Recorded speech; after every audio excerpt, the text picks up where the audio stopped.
Hai guys, welcome to my YouTube channel. Nah, perkenalin nama gue Erik. Kebetulan gue ngajar di beberapa institusi yang masih berkaitan dengan saham. Lalu gue sendiri bekerja di sebuah perusahaan sekuritas, di mana gue sendiri in charge di bagian institusi. Nah, karena ada teman-teman yang semangat banget nih buat investasi saham di saat-saat seperti ini. Nah, di video kali ini gue akan sharing 3 poin penting yang harus kalian perhatiin sebelum investasi saham. Nah, yang pertama adalah mekanisme perdagangan saham. Jadi hal pertama yang harus kalian lihat sebetulnya adalah gimana sih sistem perdagangannya untuk saham ini. Gimana sih jualnya, gimana belinya, apakah sama kayak jual beli di pasar, di supermarket, di mana kita pick barangnya satu-satu, lalu kita check out, terus lalu kita bayar. Di sini gue akan kasih lihat flowchart-nya. Di flowchart ini, jadi ketika kalian membuka rekening saham, otomatis akan tercatat di Bursa Efek sebagai yang namanya anggota bursa. Jadi kayak semacam membernya gitu. Nah, prosesnya itu kayak buka rekening bank biasa, tapi sedikit berbeda. Yang ini dinamakan rekening dana investor, atau yang banyak orang disingkat menjadi RDI, atau RDN, rekening dana nasabah. Nah, lalu RDI ini nyambung ke perusahaan sekuritas, di mana tempat jual beli saham. Jadi kalau orang mau jual beli saham, itu actually itu adalah di perusahaan sekuritasnya. Bursa Efek itu hanya penyelenggaranya. Nah, lalu pembeli sama penjual bertemu nih, lalu terjadi transaksi. Jadi ini agak berbeda, kayak orang belanja-belanja di pasar. Jadi saham ini, jual belinya ini seperti lelang. Jadi ada penawaran yang disebut ask atau offer, dan permintaan yang disebut bid. Sebagai contoh nih, saham Antam. Ini gue akan kasih lihat gambarnya. Nah, jadi yang di sebelah kiri itu, ada yang harganya makin turun kan. Jadi makin murah, makin murah, makin murah. Lalu yang di sebelah kanan, itu harganya semakin naik, semakin mahal, semakin mahal, semakin mahal. Semakin ke bawah, semakin mahal. Nah, jadi ini sistemnya kayak lelang gini. Kalau mau beli barang yang urgent, jadi ya harus pasang permintaan setinggi mungkin. Jadi kayak tawar setinggi-tingginya gitu. Nah, di kanan kan juga ada harga penawaran kan. Jadi kalau misalnya kalian butuh duit atau kalian mau jual cepat, ya berarti kalian harus banting harga serendah-rendahnya. Nah, makanya harganya bertemu kan. Jadi harganya bertemu di tengah-tengah. Nah, di bursa ini sendiri ada 2 prioritas ketika perdagangan ini terjadi. Yang pertama adalah prioritas harga. Jadi harga yang paling tinggi itu harga yang diutamakan. Jadi kalau untuk membeli harga yang paling tinggi itu diutamakan. Kalau menjual harga yang paling rendah itu diutamakan. Nah, yang kedua adalah prioritas waktu. Jadi kalau ada investor A sama investor B mau beli sebuah saham di harga yang sama. Lalu gimana mekanismenya? Jadi misalnya investor A tuh pasang order di jam 9.01. Lalu investor B pasang order di 9.02. Dua-duanya pasang di harga yang sama. Jadi otomatis investor A yang akan didahulukan karena dia pasang order lebih dahulu, yaitu 1 menit sebelumnya. Nah, balik lagi ke flowchart yang tadi, di mana penjual sama pembeli melakukan transaksi, tapi penyelesaian transaksinya tuh nggak langsung. Sahamnya nggak kita langsung terima, alias butuh 2 hari delivery. Jadi ketika kita jual beli saham nih, itu tuh yang nggak langsung terjadi transaksinya. Jadi itu cuman kayak dicatat doang, tapi delivery-nya 2 hari kemudian. Jadi kayak sahamnya baru diserahin, lalu uangnya baru diserahin. Jadi 2 hari kemudian baru sama-sama nyerahin uang sama sahamnya. Terus balik lagi ke bid sama offer tadi, kalian ngerasa nggak sih itu kayak bid sama offernya kok loncat-loncat nih? Jadi kayak angkanya tuh dari yang contoh yang di Antam tadi nih, 580 terus ke 585. Jadi kalau misalnya gue mau beli di 584 itu gimana? Kan lebih tinggi dari 580 kan? Kan tadi dibilang katanya harga setinggi-tingginya, ya udah 584 kan lebih tinggi dari 580. Nah itu gimana? Nah itu jawabannya nggak bisa. Jadi lompatan harga ini namanya adalah fraksi harga. Fraksi harga ini udah ditentuin sama Bursa Efeknya. Jadi ada beberapa mekanisme yang fraksi-fraksi harganya itu udah ditentuin sama BI sendiri.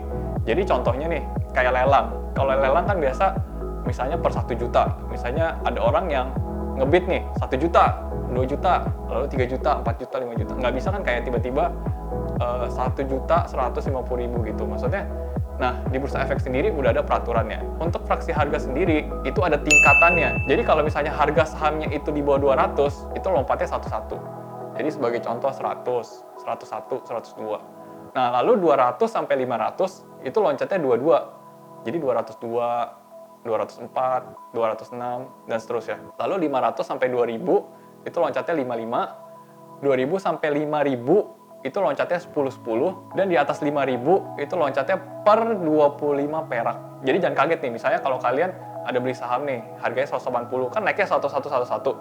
Tapi pas udah sampai 200, tiba-tiba kenceng nih naiknya 22. Nah itu adanya perubahan tingkat fraksi harga, jadi lompatnya harganya udah nggak sama lagi. Terus pasti kalian bingung dong, kalian bertanya-tanya, sehari itu bisa untung berapa sih dan bisa rugi berapa sih? Nah, ini pertanyaan yang menarik banget untuk dibahas. Nah, jadi saham itu untuk perharinya dia ada maksimum naik dan maksimum turunnya per hari. Jadi istilahnya kayak batasannya lah ya. Jadi batasan naiknya berapa, batasan turunnya itu berapa.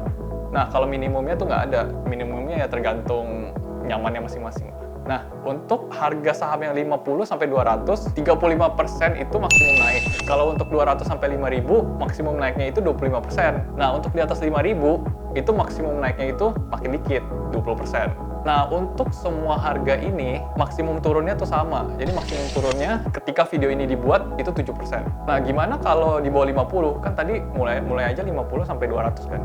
Gimana kalau di bawah 50? Harga minimum saham itu sendiri itu 50. Jadi nggak bisa lebih rendah daripada 50. Makanya 50 tadi nggak ada kan. Jadi kalau gimana ciri-cirinya kalau misalnya harga saham itu udah mentok bawah istilahnya, udah paling rendah. Nah, biasanya itu as-nya atau offer-nya tadi itu 50, sementara bid-nya kosong. Nih, kayak contoh di gambar ini.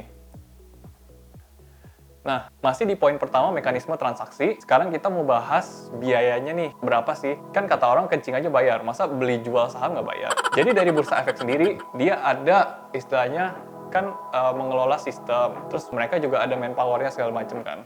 Nah, mereka tuh nge-charge kita fee, yaitu fee jual beli. Untuk dari Bursa Efek sendiri, mereka nge-charge kita untuk belinya 0,043% dari jumlah yang kita beli. Misalnya contoh kita beli saham 10 juta, ya berarti 10 juta dikali dengan fee-nya itu, yang berupa 0,043%. Nah, gimana kalau jual?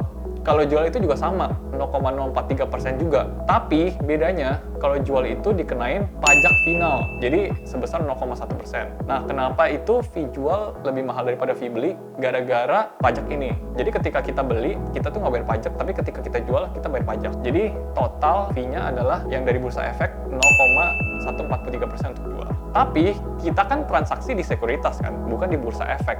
Bursa Efek penyelenggaranya, lalu sekuritas adalah perantaranya. Untuk fee di sekuritas sendiri itu bervariasi. Normalnya itu mereka nge-charge 0,15% untuk beli, 0,25% untuk jual. Sama kan, jual lebih mahal dari beli. Nah, itu udah all in, udah termasuk biaya Bursa Efek tadi. Karena yang bayar ke Bursa Efek adalah si sekuritas tadi. Tapi ada beberapa sekuritas yang kasihnya itu premium. Jadi mungkin ada yang 0,18%, jual 0,28%. Nah, itu tergantung sekuritasnya masing-masing.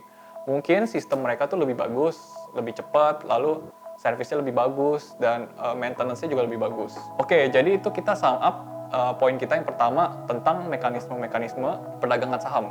Nah, poin kedua, kita lebih santai dikit. Sebelum kalian investasi saham, poin yang kedua yang penting adalah apa sih tujuan kalian main saham? Nah, setiap dari kita kalau mau melakukan sesuatu kan pasti kita harus punya tujuannya dulu dong. Kita ngapain sih mau susah-susah untuk belajar investasi saham nih? Belajar investasi saham ini kan nggak mudah kan, maksudnya perjalanannya juga panjang. Nah, sebelum kalian terjun ke dunia saham ini, kalian tentukan dulu tujuan kalian itu apa gitu. Kalau iseng-iseng doang, menurut gue ini bursa saham bukan tempat untuk orang main-main. Karena duit kalian itu bisa hilang gitu aja dalam waktu hitungan menit. Gue kan udah ngajar beberapa institusi juga kan, yang memang bergerak untuk edukasi saham. Dari situ gue tanya nih satu-satu, mereka tuh sebenarnya tujuan untuk investasi saham tuh apa? Dari jawaban yang gue dapat, yang pertama tuh ada yang mau berbagi untuk orang yang nggak mampu, atau motivasi sosial untuk bangun, misalnya kayak bangun tempat ibadah. Terus ada juga nih mahasiswa yang memang dia terima uang jajan terus dari orang tua, tapi di poin ini dia udah nggak mau, istilahnya kayak udah mau mandiri dan nggak mau terima uang jajan lagi dari orang tuanya. Apalagi pas kuliah itu tuh kayak masa-masa transisi nih, jadi kayak masa-masa aduh pengen mandiri dan nggak pengen nyusahin orang tua lagi. Dan yang ketiga ada kebebasan waktu. Nah, jadi bahkan sebelum tren work from home ini, jadi investor saham itu sebenarnya udah kayak can work anywhere gitu. Karena sekarang semua udah serba canggih, jadi transaksi bisa lewat komputer, yang penting ada internet aja. Lalu transaksi bisa lewat handphone juga. Jadi pokoknya semuanya yang penting ada internet. Nggak perlu ada hubungan dengan broker. Jadi kayak dulu kita harus telepon, harus lebih mantau, tapi sekarang kita lebih bisa kita pantau dari jauh. Nah, yang keempat itu ada mengetahui dunia bisnis. Jadi ketika kita invest di suatu saham, kita tuh akan dapat undangan untuk mengikuti rapatnya. Jadi yang tahun sekali itu namanya rapat umum pemegang saham. Nah, di situ tuh kita bisa duduk bareng ini nih, direktur-direkturnya. Jadi mereka tuh akan jelasin bisnisnya tuh gimana, ke depannya mau gimana, rencana bisnisnya mau gimana.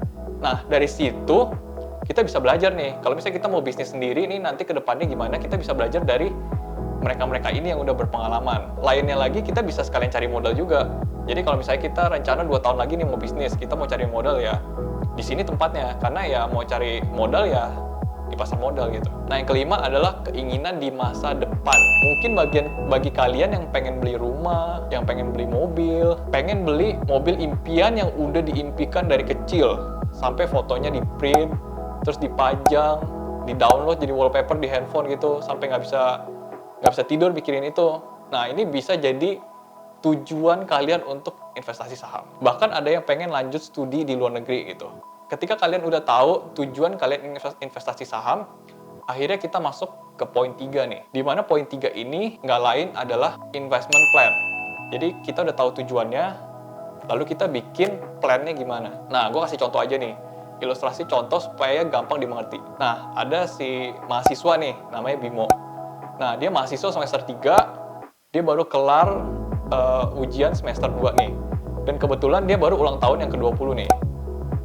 Baru tiup lilin dan dia make a wish gitu kan.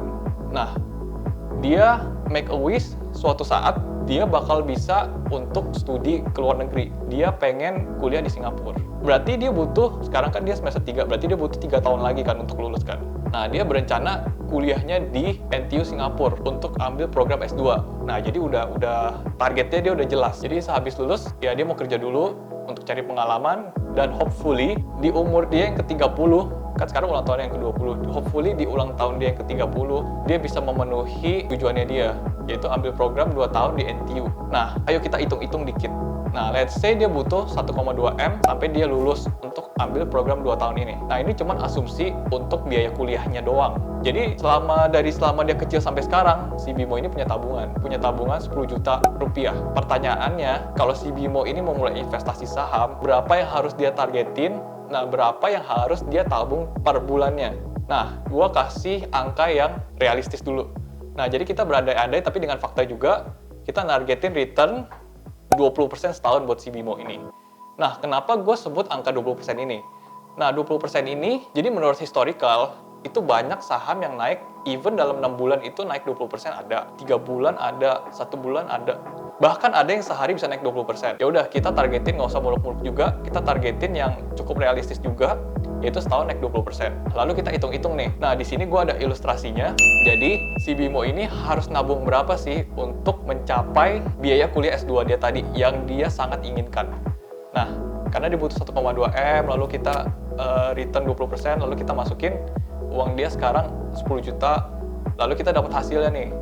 Nah, ini gue pakai website kalkulator untuk ngitung-ngitung ini. Jadi, nggak perlu, kalau kita hitung manual, kita harus pakai rumus NWT, dan itu agak ribet. Nah, jadi kita dapat nih. Jadi sebulannya ini si Bimo tuh harus nabung sekitar 3,5 juta rupiah. Nah, ya udah, berarti sekarang dia udah punya target, udah punya jelas yang di nomor 2 tadi, dia udah punya tujuan, udah punya target yang jelas. Lalu dia bikin plan-nya. Nah, sekarang ya udah, dia tinggal melakukan. Dia harus cari cara supaya dia setahun dapat 20%, dan dia harus cari cara supaya sebulannya dia bisa nabung segitu.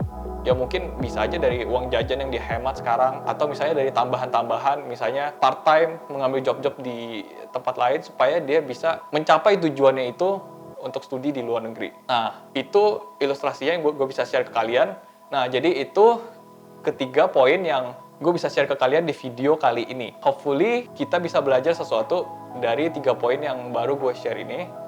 Nah, semoga hal ini bisa berguna, dan tolong di-share ke teman-teman kalian. Jangan lupa untuk subscribe juga di channel ini, jangan lupa di-like juga, dan kalian bisa komen di bawah-bawah supaya bisa ada konten-konten yang menarik selanjutnya, yang tentunya seputar investasi saham. Oke, thank you guys, and God bless.